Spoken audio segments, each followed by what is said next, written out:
Welcome back to తొక్కలో facts. Fact number 1, పంచదారకి చీమలు పడతాయంట. Fact number 2, గాలి షాప్ లో గాలే కొడతారంట. ఫ్యాక్ట్ నంబర్ 3, చలికాలంలో సలే ఉడుతుందంట.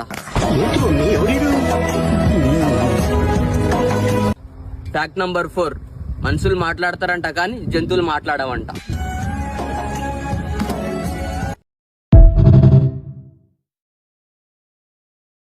వెల్కమ్ బ్యాక్ టు తొక్కలో ఫ్యాక్ట్స్. ఫ్యాక్ట్ నంబర్ 1, పంచదారకి చీమలు పడతాయంట. ఫ్యాక్ట్ నంబర్ 2, గాలి షాప్ లో గాలే కొడతారంట. ఫ్యాక్ట్ నంబర్ 3, చలికాలంలో సలే ఉడుతుందంట. ఫ్యాక్ట్ నంబర్ 4, మనుషులు మాట్లాడతారంట కానీ జంతువులు మాట్లాడవంట.